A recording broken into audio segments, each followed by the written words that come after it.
ça va. Tout se passe bien, il est 23h30. Le stream, il a... Ouais, on stream plus longtemps, mais c'est pas grave, c'est pour vous, les mecs. C'est du bonus, mon gars. C'est du bonus. Moi, Jean-Philippe Tanguy, ça va être CR7, les mecs. Hein. Ça va être CR6. Il va enfin rentrer dans la danse, l'immigration. Il va rentrer dans le ring de boxe avec Nicolas Bay. Les grands droitards. Oh, bordel de merde. Que sur ce cap fixé par François Bayrou sur le plan de la politique bingo, migratoire, non, pas besoin, pas besoin. Banco. Non, mais il n'y a aucun cap. Ce sont deux mots qui ne veulent rien dire, qui ont été dits des millions et des millions de fois par tous les gouvernements qui se sont succédés de droite, de gauche. Ah non, pas partout. Aucun n'a prétendu, alors qu'il le faisait, ouvrir les portes grandes, toujours donner plus de visas, toujours plus de permis de séjourner, permettre aux clandestins et aux personnes qui rentrent de façon illégale sur le territoire de rester et de ne pas pouvoir être expulsés. Donc ce sont toujours les mêmes mots, toujours les mêmes échecs, et surtout une politique contre les Français, puisqu'il y a une très large majorité des Françaises et des Français, de toute obédience politique, d'ailleurs y compris à gauche, qui veulent cesser tout simplement cette politique d'immigration, qui veulent la réduire à une portion extrêmement congrue de quelques rares besoins qu'on peut avoir pour les soignants.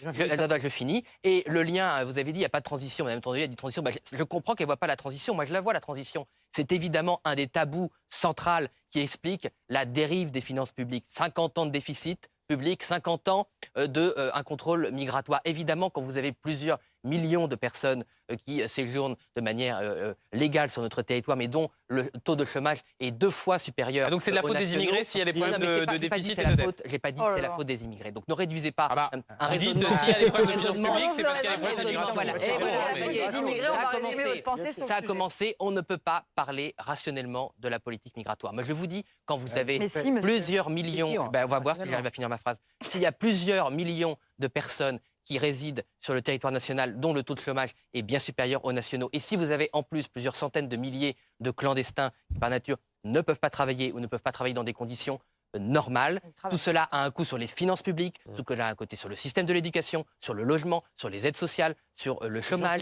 sur les retraites, sur l'ensemble des services français. Et prétendre depuis 50 ans que ça ne coûte rien, zéro et que ça immigration. rapporte. C'est un mensonge d'État depuis 50 ans.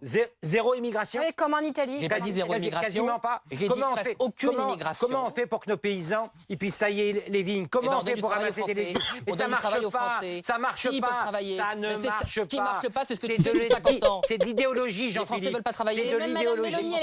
Qu'est-ce qu'on a, nous, dans nos circonscriptions? Moi, je reste toujours dans la théorie que les gars, il y a des Français qui ne veulent plus de ce genre de métier, les mecs. Hein. C'est comme ça, c'est générationnel. Je maintiens mes propos. Je pense qu'il y a des Français, là il a parlé de paysans, vas-y le mot paysan il est un peu vieux tu vois, mais il y a des Français qui ne sont plus intéressés par ces métiers, ça a été prouvé genre. On a toutes les semaines. Vous n'allez pas les payer. Toutes les semaines. Moi j'irai pas dans les champs, moi non plus les mecs, hein, ça m'intéresse pas genre. J'ai un profond respect pour les personnes qui travaillent dans les champs, mais moi ça ne m'intéresse pas de travailler dans les champs à titre personnel. Et moi je respecte aussi toutes les personnes qui ne veulent pas travailler dans ça, ils ont d'autres rêves, ils aspirent à autre chose que de travailler dans les champs. Je ne dénigre pas les immigrés qui travaillent dans ça. Je dis simplement qu'un immigré qui veut s'intégrer dans la société, la meilleure manière de s'intégrer dans la société, c'est de le travailler. Tu travailles, ça les dérange pas de travailler dans les champs, mais grand bien leur face, ils font ce qu'ils veulent.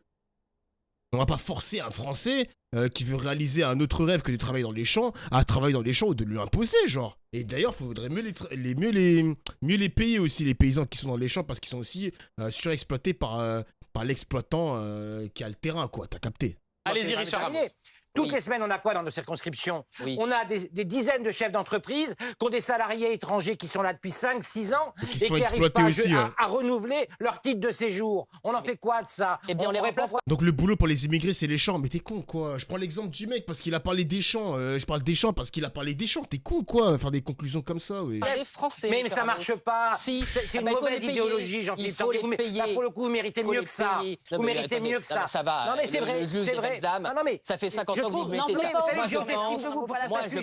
Là, vous êtes sur un créneau, c'est du marketing politique. On a besoin d'étrangers en France. Quand l'immigration, elle est choisie, c'est une chance pour notre pays. C'est une chance pour notre pays.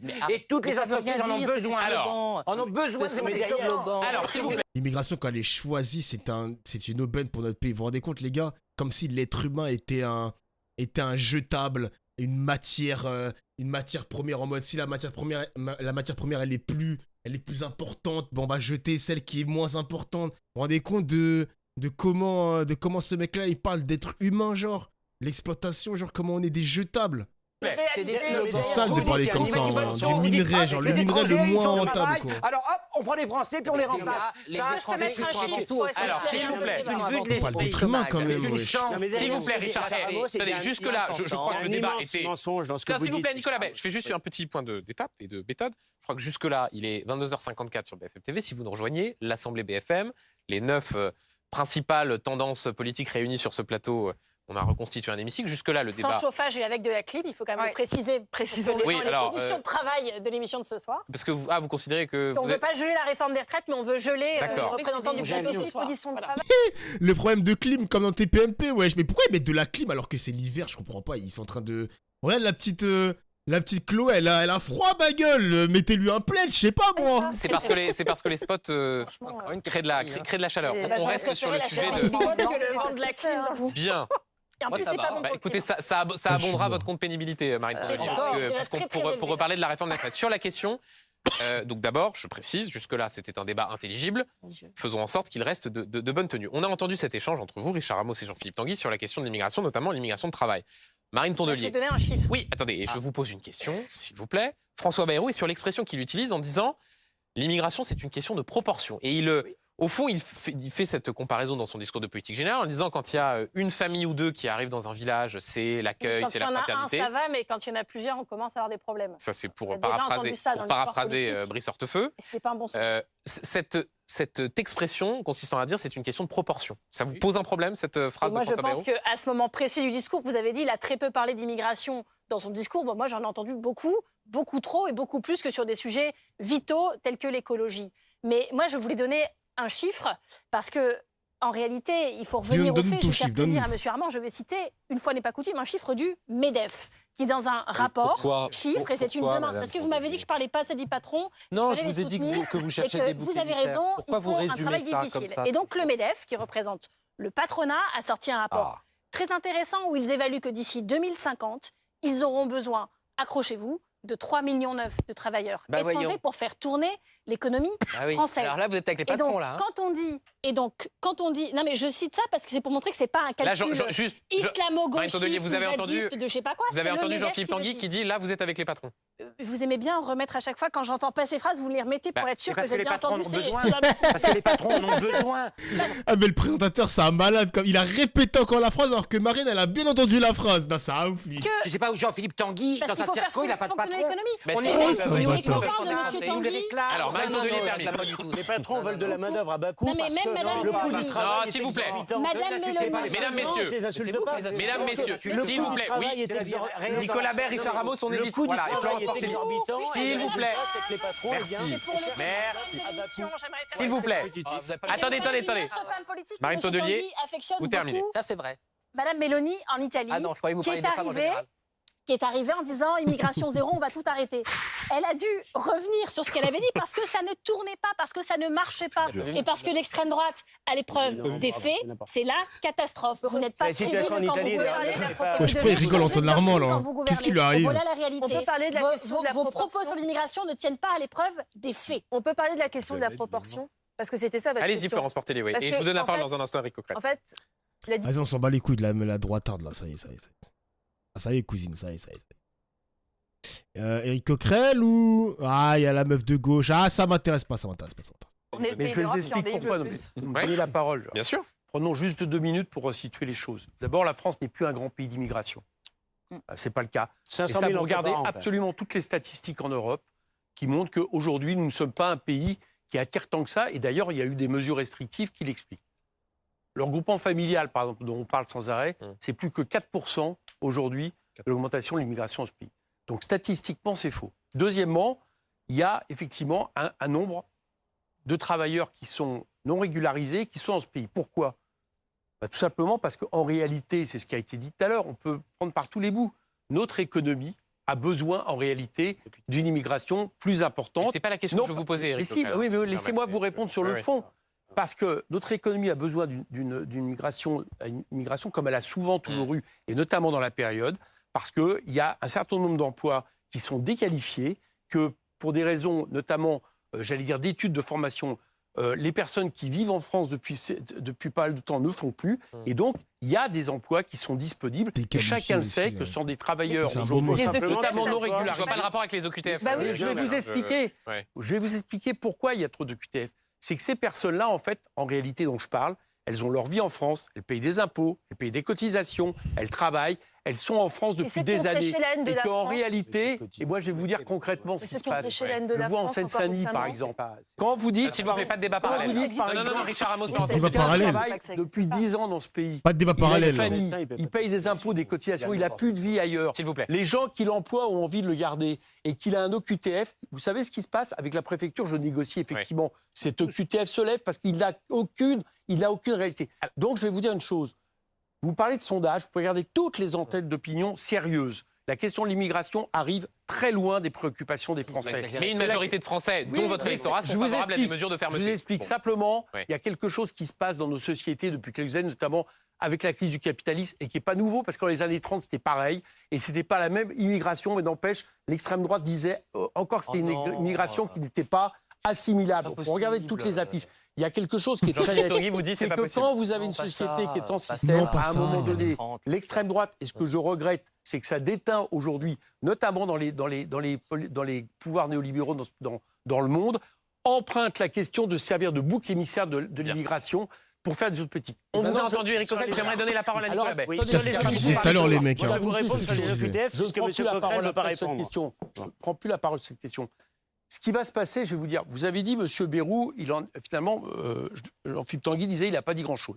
Je fais remarquer qu'il s'est tourné vers vous, parce que vous avez posé cette question, et il a mis beaucoup de temps à vous rassurer. Alors moi, je vais vous dire ce que va faire ce gouvernement. Ce qui a été fait par le pouvoir macroniste avec toutes les lois qui ont été passées. S'il n'est pas censuré sur le budget, où il cherche du côté de la gauche de ne pas être censuré, l'année prochaine, ses majorités, il va les chercher avec M. Retailleau, avec l'extrême droite sur des lois sur l'immigration, lois sécuritaires, etc. Voilà le devenir du macronisme. Nicolas Bay, vous voulez répondre à ce que disait Éric Coquerel? S'il vous plaît. D'abord, je pense qu'il faut arrêter de dire n'importe quoi. Quand il y a des gens qui sont embauchés clandestinement, et c'est vrai qu'il y en a beaucoup, c'est d'abord parce qu'on ne paye pas convenablement et parce qu'on a un niveau de cotisation, vous adorez les cotisations sociales, le niveau de cotisation est tel que les patrons n'arrivent pas à embaucher et du coup, ils ont recours à une immigration clandestine, ce qui évidemment n'est pas acceptable, mais c'est ainsi.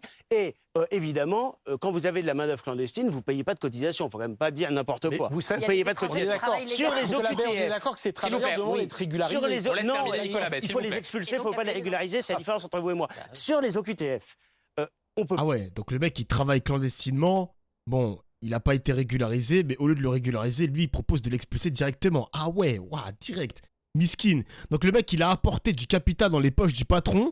Merci, au revoir, tu vas retourner dans ton pays. Ah ouais, ah ouais. On peut pas se satisfaire en effet d'avoir que 7% des OQTF qui sont exécutés. Mais là, on est exactement, il n'y a pas de problème de loi ou de réforme. Même celui qui monte sa baraque, les mecs, visiblement, ouais. Qui représentent celui qui va livrer les burgers aussi, qui représente 75 ou 80% des OQTF. Il est évident que ce sont précisément les pays qui, par ailleurs, bénéficient d'aide au développement de la France, d'aide de l'Union européenne, avec lesquels on a des accords économiques, avec lesquels on a des accords commerciaux. Donc, à un moment donné, il faut faire preuve de fermeté. Il faut que tous les accords commerciaux et économiques, toutes les subventions à ces pays soient conditionnées par la récupération automatique de leurs ressortissants. Et c'est possible. Avec les Comores, par exemple, on a un énorme problème à Mayotte, avec des Comoriens qui arrivent en permanence, principalement d'en Juan. Mais il y a une disposition qui existe qu'on pourrait généraliser avec, il n'y a pas besoin d'OQTF, il n'y a pas besoin, de laissez-passer consulaire, c'est-à-dire que l'OQTF est immédiatement exécutable. C'est le minimum. Quand la France paye le métro d'Abidjan en mettant des dizaines de millions, envoie des dizaines de millions à l'Algérie, qui par ailleurs nous insulte toute la journée, le minimum du minimum qu'on peut demander, c'est évidemment qu'ils récupèrent automatiquement leur ressortissants et qu'on n'ait pas besoin de supplier pour obtenir un laissez-passer consulaire avec à la clé des clandestins qui se promènent dans la nature. Alors Nicolas Bay, attendez, s'il vous plaît. C'est intéressant, vous parlez de la question du fait que l'Algérie accepte peu, en ce moment quasiment pas, de ressortissants que la France souhaite expulser. Il y a eu ce sujet avec un certain nombre de youtubeurs que la France a cherché à expulser. L'Algérie n'a pas voulu les récupérer. Bon, c'est pas des youtubeurs, hein, c'est des tiktokers. Des youtubeurs. Retailleau a parlé d'une humiliation pour la France. Et Marine Tondelier, j'ai entendu ce que vous avez dit. C'était chez nos confrères du Grand Jury. La France qui, elle, n'a jamais humilié l'Algérie. Jamais. Non, attendez, juste je termine. Vous avez dit, parlant de ces ressortissants que la France souhaitait expulser, les gens ne sont pas des colis La Redoute. Ça veut dire que quand il y a des youtubeurs qui appellent au meurtre, insultent la France, ils n'ont pas vocation à être renvoyés en Algérie? Je pense qu'il y a une date de procès qui était prévue pour ce monsieur et que dans un état de droit, on fait le procès. Et que deuxièmement, mettre dans un avion quelqu'un dont on sait pertinemment ce qui va se passer quand il va arriver sur le territoire algérien, oui, c'est faire de la provocation et de l'agitation. Je suis fermement scandalisée par l'attitude du gouvernement algérien en ce moment, mais je trouve que la France doit s'élever au-dessus de tout ça, respecter ses valeurs, respecter son humanisme, et que ça ne veut pas dire pas être fermé. Attendez, Jean-Philippe Tanguy. Attendez, s'il vous plaît. Et on les respecte. Et je pense que M. Retailleau, si vous voulez que j'aille au bout de ma pensée, a eu comme spécificité, depuis qu'il a été renommé ministre de l'Intérieur, d'allumer un incendie par semaine. Une semaine, il a pensé que le gros sujet de la France prioritaire, c'était de discuter du voile ou non des accompagnatrices scolaires des sorties. Là, c'était... S'il vous plaît, c'était au moment où Mayotte était en deuil, au lieu de parler du cyclone, de ses conséquences, de comment on faisait en urgence, a été de réouvrir un débat sur l'immigration. Ce cyclone, si je ne me trompe pas, n'a pas été causé par l'immigrant, mais par le changement climatique et par des conditions météorologiques. Donc oui, j'estime qu'il y a une partie de communication politique dans tout ça, s'il vous plaît. Et je dirais même... S'il vous plaît. Donc Jean-Philippe Tanguy, par rapport à ce que dit Marine Tondelier, notamment dans le cas d'espèce de ces youtubeurs que la France souhaite expulser, et que l'Algérie ne souhaite pas récupérer.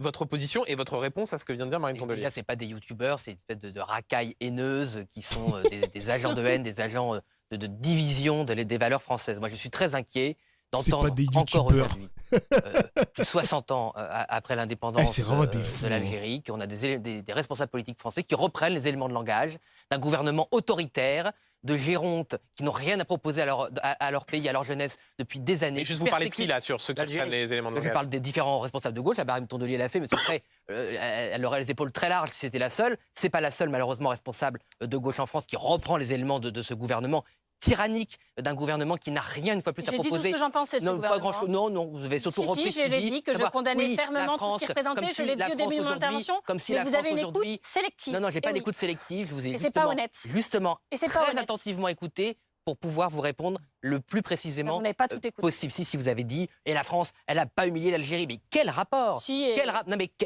des membres de votre parti en première ligne. Non, mais arrêtez. Exactement. Non. D'accord, alors là, on va en parler. Il n'y a pas eu de torture en Algérie. Non, on va en parler. La torture en Algérie, elle a été décidée par des gouvernements. Qui était au gouvernement à l'époque? De gauche. C'était pas les Verts. De gauche. François Mitterrand, garde des Sceaux, qui a signé des exécutions dans la guerre d'Algérie. Non, on ne s'éloigne pas, parce que c'est exactement le sujet. La gauche pense qu'en insultant la France, ils vont oublier la responsabilité historique qu'ils ont dans la guerre d'Algérie et dans l'utilisation, par exemple, de la torture. C'est pas le Rassemblement national. Donc ça suffit de réécrire l'histoire en permanence et d'insulter aujourd'hui la République française qui n'a rien à voir avec et pardon, Jean-Philippe Tanguy, Marine Tondelier faisait référence à la pratique de la torture par Jean-Marie Le Pen, qu'il a lui-même reconnu. Le fait que des gens... Qui avait l'air d'en être très fier. Et il n'était pas de gauche ni écologiste, il me semble. Des gens qui sont bien confortables ici, qui font... C'est vrai que là, François Mitterrand, il a du sang sur les mains, les mecs. Là, c'est... Là, Marine Tondelier, elle est partie sur un terrain glissant, là. Les grands seigneurs, en défendant des régimes épouvantables. Personne n'a défendu le régime algérien. Qui ont persécuté la jeunesse algérienne. Ça sert à rien, je dirais ce que j'ai à dire, Marine Tondelier. Personne sur ce plateau ne défend le gouvernement algérien. Du régime algérien. Personne ne défend le gouvernement algérien sur ce plateau. Et M. Tanguy, même LFI, vous trouvez que c'est la bonne méthode? Alors, s'il vous plaît, divertissement, je te jure. Marine Tondelier, s'il vous plaît. Question très concrète sur cette question d'immigration. Vous n'avez pas fini votre propos? Je n'ai pas fini mon propos. Alors, en quelques secondes. Il est notre devoir de ne pas se coucher face à ce régime, y compris pour défendre les vrais démocrates en Algérie. Et oui, on a appliqué l'état de droit en expulsant administrativement quelqu'un qui n'avait rien à faire sur notre sol. Et je regrette qu'on se soit une fois plus. Ça a marché? Alors, Chloé Ridel, est-ce qu'il faut... avec des gens comme vous. S'il vous plaît, Jean-Philippe Tanguy, Marine Tondelier. Concrètement, est-ce qu'il faut revenir sur l'accord de 68 qui lie la France et l'Algérie et qui, pour ceux qui nous regardent, facilite notamment l'obtention d'un certain nombre de visas? Éric Coquerel hoche la tête. Je vais vous répondre, c'est faux. En fait, tous ceux sur le fait que... Bon allez, ça on s'en fout. Moi il me faut des personnages clivants là. Il faut de la punchline, bordel. Olivier Besancenot, t'as un avis sur... Waouh! Il a pas un avis sur l'immigration, genre on lui a même pas passé la parole. Putain, mais je suis dégoûté, frère. C'est quoi ça?